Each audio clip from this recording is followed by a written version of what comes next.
Hello and welcome to this special edition of the Media Club. I'm Matt Deegan.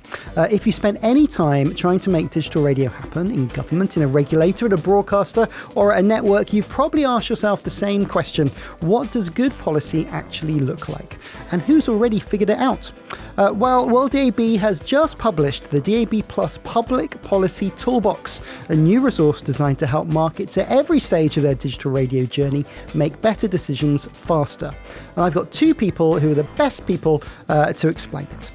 Jacqueline Bierhorst is president of WorldDAB and a project director of Digital Radio NL. She's been coordinating the Netherlands digital radio rollout since 2015. She's also a consultant to the Flemish government on the introduction of DAB Plus in Flanders. And David Fernández Quijada is a co-founder and research director at South 180, a Geneva-based consultancy and former head of the Media Intelligence Service at the EBU. He did all the research. Jacqueline and David, welcome to you both. Thank you. Jacqueline, I know a huge part of your job involves travelling the world, meeting people who are interested in sort of getting into digital radio and DAB+. I've seen your recent itinerary, Saudi Arabia, Lithuania, Latvia. What are countries talking to you about? People who want to get on or maybe inquire about the digital radio train? Yeah, it differs, of course. It differs at the stage where they are. So some countries are further down and have developed everything. And some countries are at early stages, so thinking about it or doing trials. So depending on that situation, where I go, I talk to governments or regulators or broadcasters. They ultimately have to work all together. Broadcasters, governments, regulators. And so we talk about what policy helps them, because they always ask the same questions, actually, wherever we go. If they want to launch, it's like, what happened around the globe? What happened in that country? Can we compare it to our country? And if so, would their legislation work for us? And or get involved in like situations like, our broadcasters are not interested because of competition. There's more competition. And they want to see how other countries have countered that. And so that can be from a governmental or a regulatory perspective. Well, those are from a broadcaster perspective or even an operator perspective.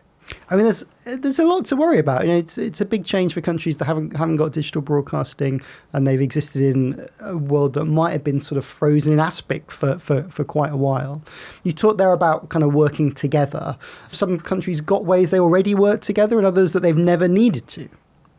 Well, if you want to do a digital rollout, you have to work together. There's no way you can do it alone. So, yes, we have good examples of those collaborations.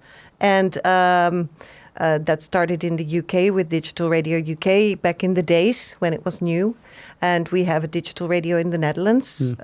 We have a digital radio Flanders, Ma Radio in the French-speaking part, but also in Germany and Austria. And so there are many countries, and it's not always called the same way. But I think it all starts with awareness that if you want to do a digital implementation, because first of all, why would you? I think that is a very, very important question. And that is because it makes the radio industry healthy.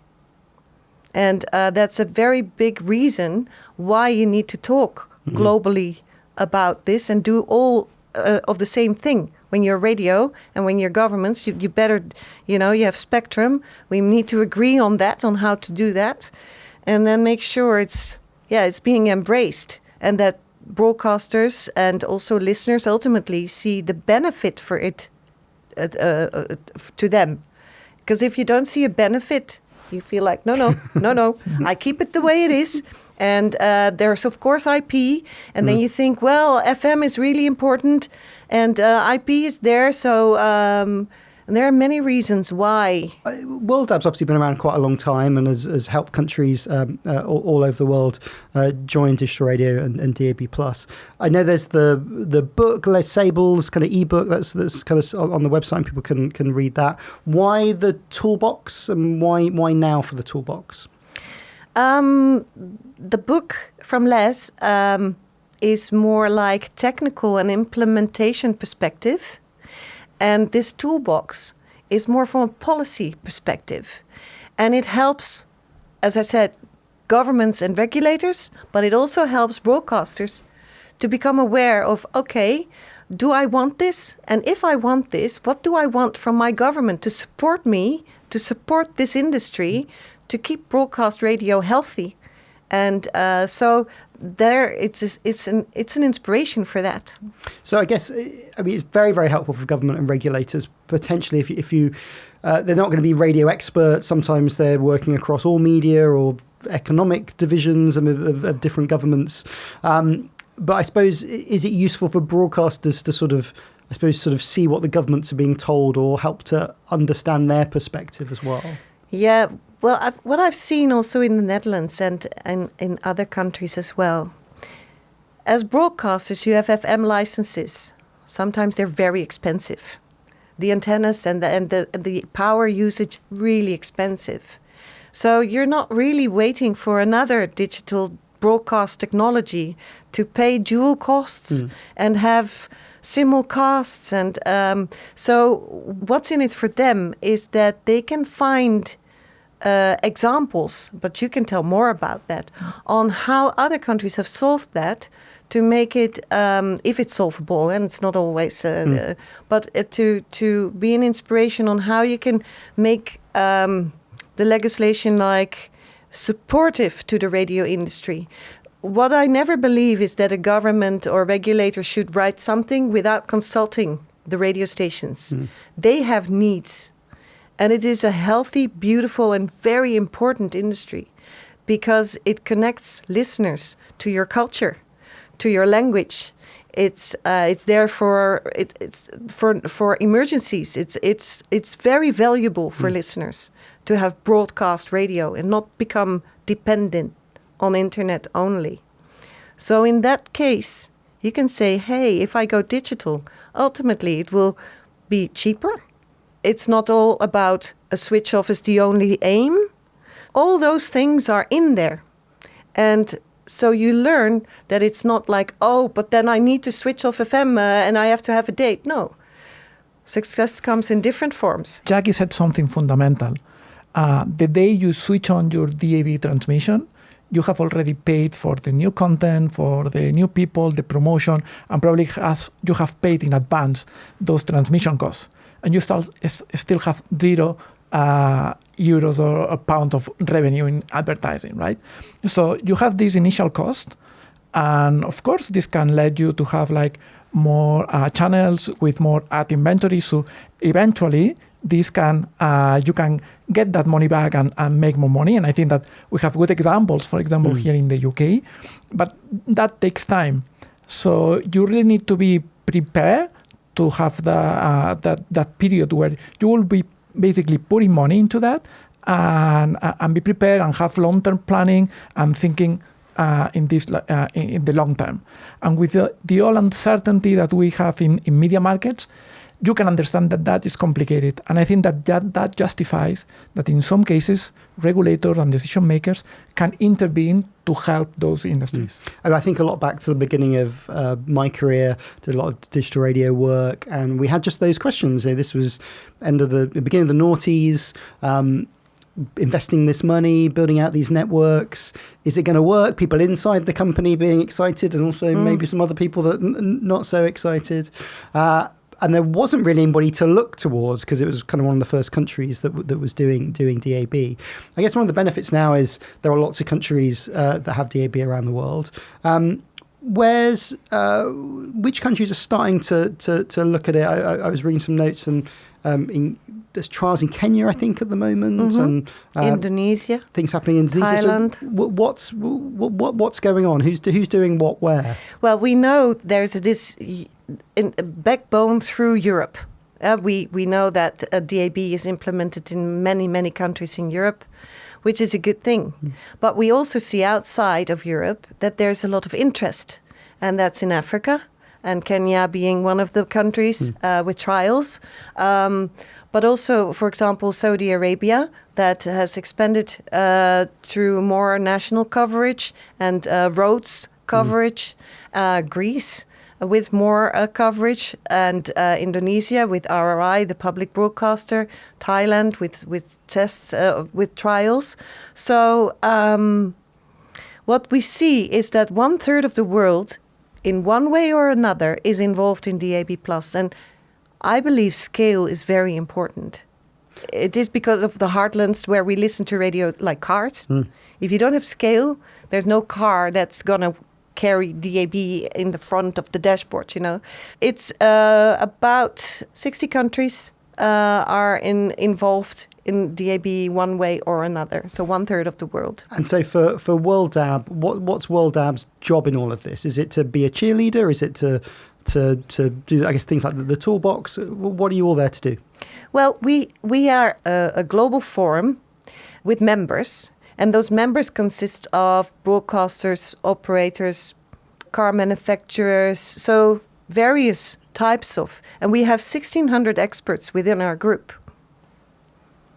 So depending on the question that is out there, we can send the expert and make sure that we share the knowledge that is needed in that place. And for you as the president, is it a very President Trump-like situation, or a different style for your presidency? I think so. Yeah. My role is actually to represent the organization and help the strategic direction of our organization, and be supportive to our project office and to the board.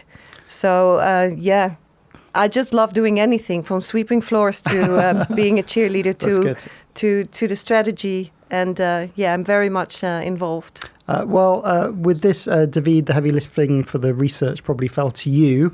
It's quite a big project to scope. Where do you start with something like this?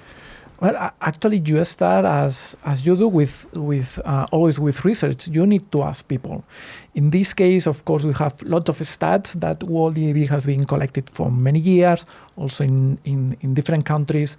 Governments, broadcasters, different organizations collect plenty of data, which is super useful. But at the end, what makes the difference is just talking to people. So who were those people involved in making that regulation happen? So when you were drafting this, what were the options that you were considering and perhaps you didn't choose? Because that reason probably explains something that people should avoid.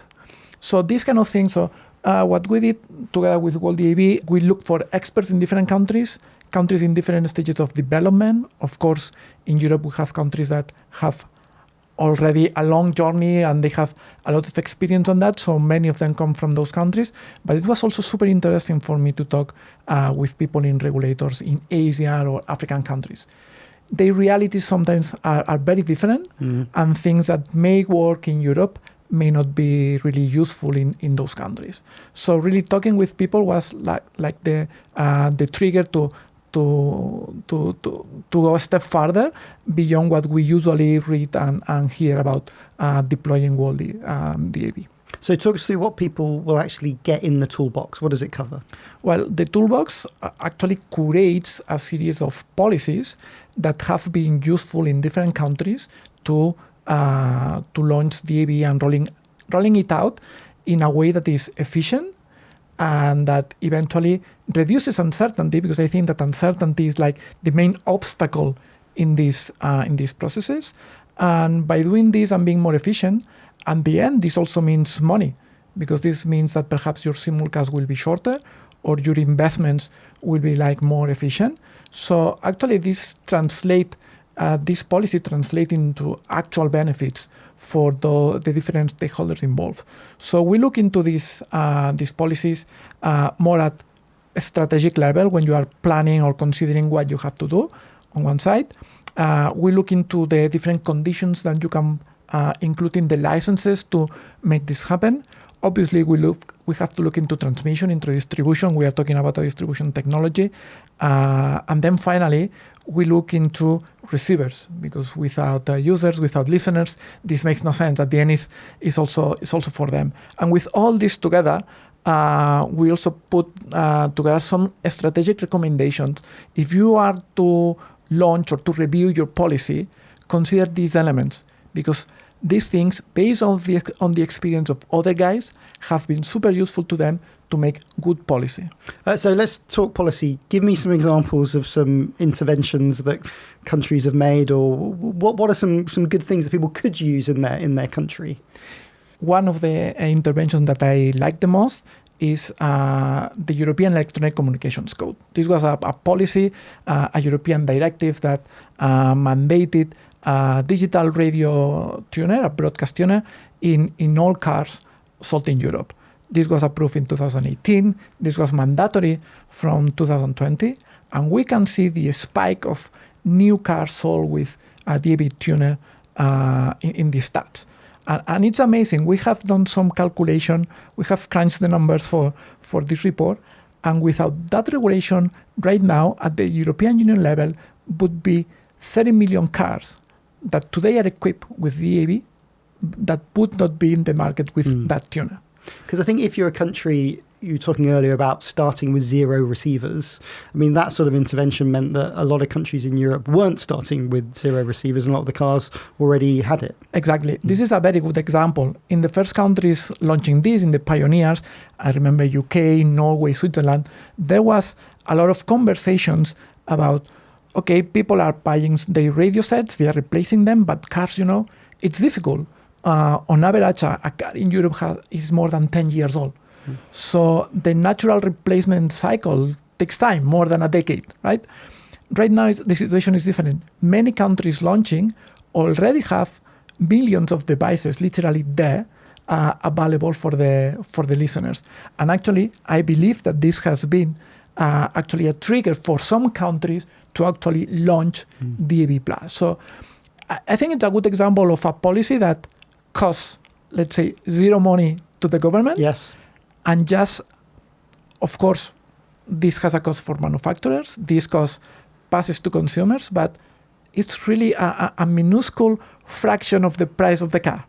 So it's really, I think, a very proportionate measure when you think of the cost and the results that you obtain with that. So if I was to go the other side, are there any interventions which go a bit wrong, or maybe start with good intentions but aren't the right thing to deploy? Yes, I think that there is one that is quite common and has been quite common and quite debated also in Europe.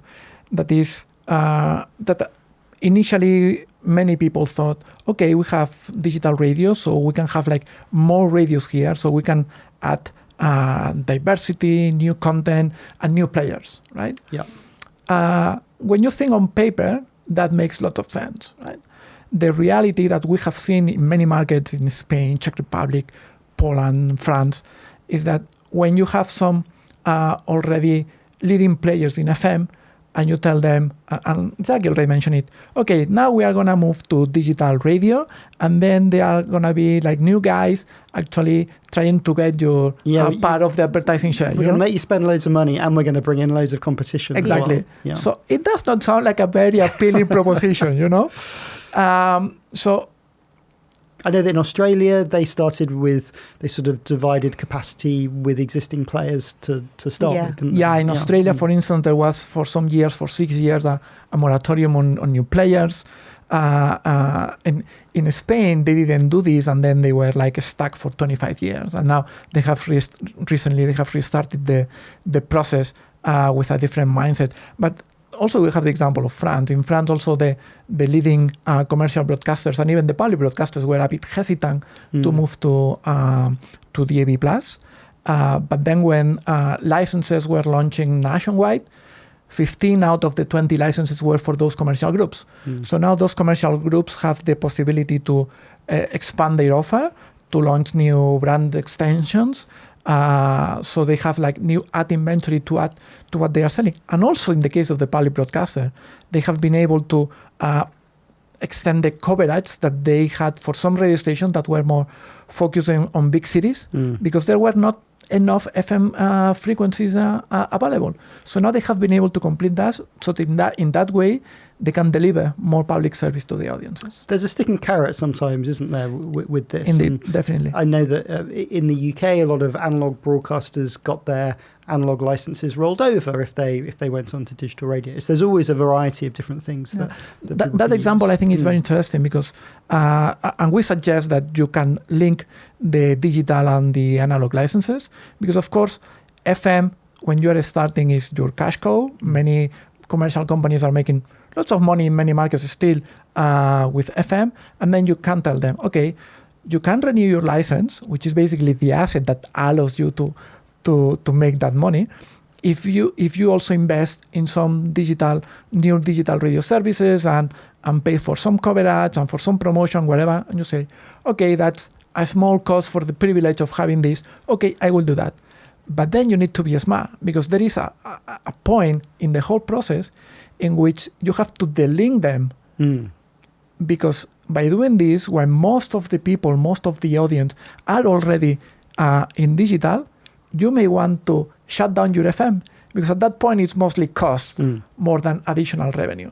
So depending on the moment, depending on the situation, the same policy may not work. Yes. Obviously, cost comes into this a lot. New regulations often mean costs for some people. How does that kind of play out in digital radio? How do the successful markets handle that cost, and who's going to pay for this? Yeah, at the end, in most of the cases, it's about a cost, and then this needs to be evenly shared by all the stakeholders involved. Because if the digital radio market works, it can be more money for commercial broadcasters, but also broadcast network operators will have more business. The guys manufacturing the radio receivers will sell more radio receivers. So everybody can benefit. It's about trying to get a win-win situation. And of course, the situation can differ a lot in a wealthy country. So I'm based in Switzerland, and they have a, let's say, exemplary transition, but it's a very wealthy country. And the state subsidize a lot of things, including some transmission costs. For many countries, this is not possible. So you need to adapt to the circumstances, to the national circumstances in each case. And at the end, someone has to pay. But I think that, and it's important to have these forums that Jackie was mentioning. You need to have all the people together in the same place saying, okay, everybody can win from this, but all of us need to make an effort. Yes. So let's see how all of us can contribute. So let's discuss. And you need to put that people together and try to find some agreements and some consensus. And if you had to land on kind of one key takeaway from the toolbox, what do you think that is? You need to find the right incentive for every stakeholder. And there are different kind of incentive that might be different in each stage of the process. But there are good things for everybody there, including audiences. So, well, that's what we really focus on, isn't it? It's very easy to lose track of the listener. Exactly, because we talk with other with broadcasters, with regulators, but often in the conversation there is nobody from audiences, right? And one of the recommendations that we say there is that put audiences at the center. Start the policy from the point of view of the audience, and then build around, right? So audiences clearly benefit from having digital radio. They have a more diverse offer, they have more staff, more quality, so that's a benefit. From here, let's see what other incentive the other stakeholders involved can find. And we already have examples. In some cases, this may not work in your country, but for sure there are things that you can use. And this toolbox want to make this easier, make this accessible to people that are already having this discussion.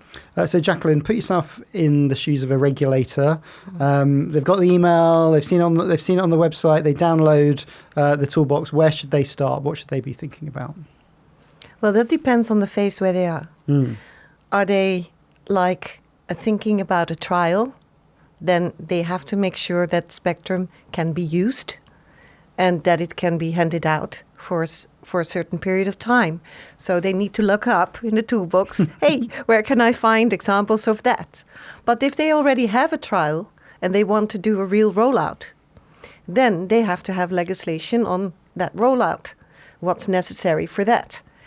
Next to the fact that always is important that they work together, because you can never rule by saying you have to do that. It needs to be intrinsic. It's Dutch word. What's the English word? Yeah? Okay, good. The intrinsic motivation from broadcasters as well to say, okay, I get this. If I do this, it's not cannibalizing my income, but it's actually helping it grow or keep it. Because what we've seen is countries that do not digitize and don't have broadcasters that don't have a digital strategy, is the income goes down. If you only do what you always did, you don't even keep what you always got. You lose it. So you have to have a digital strategy, and at that strategy, it's both, to my opinion, broadcast at the heart and IP. Often think about sort of radio as the product. So, like, I think we're all radio fans. People watching this are radio fans. People who want to roll out DAB in their country are fans of radio. I think it helps keep radio relevant for audience. That's having an audience focus. We talk about IP there. Obviously, some people will talk about, we'll go from FM sort of directly to IP. Yeah. That's quite a big jump for some people, and I often think that DAB teaches you a lot of skills that benefit in a multimedia world. Of course, IP is there, and it's. But the thing is, if you are a broadcaster, and my heart, I'm a broadcaster for many years. So you want to keep your own ecosystem. You want to control your own distribution. You want to be sure you can give a message out when your country is in danger, or where there's something's happening that has to do with nature things, or things by people that are hurting others. You want to be able to communicate, to keep your culture alive, to keep your local language, your music, and by solely becoming dependent on IP in a world that is on fire currently, I would not recommend that. And then you can either say, I keep FM as a backbone. You could do that, but FM is used less and less and less. So if you have a smart digital strategy, it includes a digital broadcast backbone, because it's much cheaper, because you can share the cost. You use the multiplex altogether. And by sharing costs, you always pay less than if you have one antenna off by yourself with lots of power behind it. So you can make more efficient choices. And by doing that together, you can see, and that's what you just also said, you plan ahead, 5 to 10 years ahead. You plan ahead, you have a vision. And then all of a sudden it makes real sense, especially if you have good measurement systems in place as well.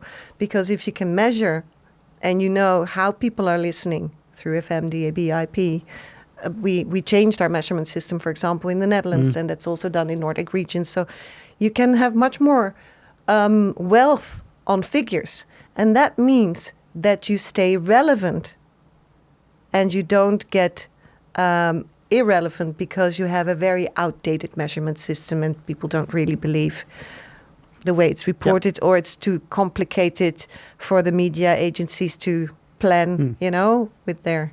At this point, Matt, I think that thanks to the countries that pioneer this, we know what happens in the process.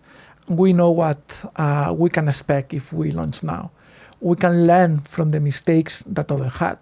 So I think that this gives a clearer picture to everybody involved. So the decision making should be easier. And by putting together all these examples and curating these experiences, I think that now this can be really a useful tool for those decision makers to actually make those decisions. So Jacqueline, earlier you talked about WorldDAB kind of being in 60 countries. Yep. About a third of the world. What does success look like from here? Where does that go? Well, success is not just a digital switchover. Success stories are there in many forms.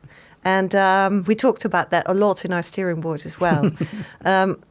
Success is countries moving forward, from interest to trials, from trials to rollouts, and from launches to maturity. And also DAB Plus being available in cars. trusted in emergencies, but most of all, valued by listeners. And I think that's the most important one. And that we can see where you have a good digital strategy, it is valued by the listeners. And it doesn't cost you, it brings you. So those are success stories, and we share them around the world where we go, because this is also what commercial broadcasters need in countries where they are reluctant to see, but why did that commercial broadcaster, why is he or she so enthusiastic? And then we can share those cases. And, well, I think even you, with your station, have been on stage to tell your story about that. Yeah, so part of my background, I run a children's radio station which wouldn't have been able to exist in an analogue world, and so DAB Plus here in the UK means it can exist and it broadcasts to most major cities here. I think also what's interesting is sometimes objectives change, and that's okay. I remember, again, here a lot of chat about switchover and we must turn off FM. Actually, that's not a conversation we have very much now. DAB is the main way people listen to the radio here in the country. The people that operate FM stations are kind of fine with dual transmission. It's not the same for every country, but again, it doesn't have to be, does it? Like, no, it doesn't what works have in to the be. market. No, and is something which we really changed also in our storytelling. Because if you don't tell this story, people think, oh my God, I need to switch off of my FM and I'm not ready for that. But that's not what it's about. It's about making your market healthy or keeping it healthy. And what you also see happening, but it differs. It's all different per country. But what you can also see is that some antennas, FM antennas, are switched off, but not everything. So you look at geographically what you have in a country with DAB and FM, and where it's too much dual and you don't need it anymore, you can switch it off and you keep it on where you, so you can play with it. Actually, in the toolbox, we talk a bit about the switch off. And we say, okay, plan the switch off if necessary. Because we have the example with medium wave and FM. They have coexisted for decades. And that was not a problem. And now AM is less and less used. And we see, for instance, some countries switching it off to actually invest those resources in DAB+. That makes sense at this point because medium wave, very few people are actually using it, right? So there is a point in which things look like more natural. Yeah, I think organic growth, to me, is always a key driver, not a goal on its own. It needs to be organic. And then you grow into it. So where do people find it? How do they get hold of it? Well, you can find it on the worlddab.org website. It's available alongside Les's book. So you can have it all, technical and also the marketing, their marketing toolbox as well, with the DAB logo, but also cases on how you can market. Because if people don't know it's there, nobody will use it. Yes, come and steal everyone's ideas. That's exactly what we do. Twice a year, I'm very happy for people to come and steal what we learned along the way too. We have a marketing group twice a year, and it's with more than 30 countries participating in it, and we share our cases from really good ones to some that we think, okay, but we learn from each other, and that is absolutely wonderful. And I think that's also the strength of WorldDAB, that collaboration that is behind everything. That's what we aim for. I think we're very happy with this toolbox because it makes life easier. I mean, you've talked a lot about working together, which I think is essential. Having vision is important. I remember in the rollout of DAB here in the UK, we created a airtime bank. So all the radio stations put some airtime together for retailers and for devices. Yes. To get sort of free advertising on the radio. It's something that didn't cost the broadcasters much money, but working together with a great idea helped kind of kickstart it. I think it's all of those sorts of things. Yeah, we did the same thing in the Netherlands, and it's now happening in Flanders, and they work together with retail and have beautiful campaigns. But my radio did the same thing. Germany did the same thing and visited retail stores and but also online. I mean, we're doing this everywhere, and we share those cases. I could go on for it. I really have very nice stories to tell on that, but it's off topic. So worlddab.org, and there's a team available to help countries as well if they have a read and they've got questions. Absolutely. They can come to WorldDAB. Yeah, we have the members to help, but also, of course, our project office team. Great, lovely. Well, lovely to see you both. Head to worlddab.org if you want to download it yourself. My name's Matt Deegan. This was a special edition of the Media Club. It was produced by Rethink Audio with visual support from Podcast Discovery. Thank you very much.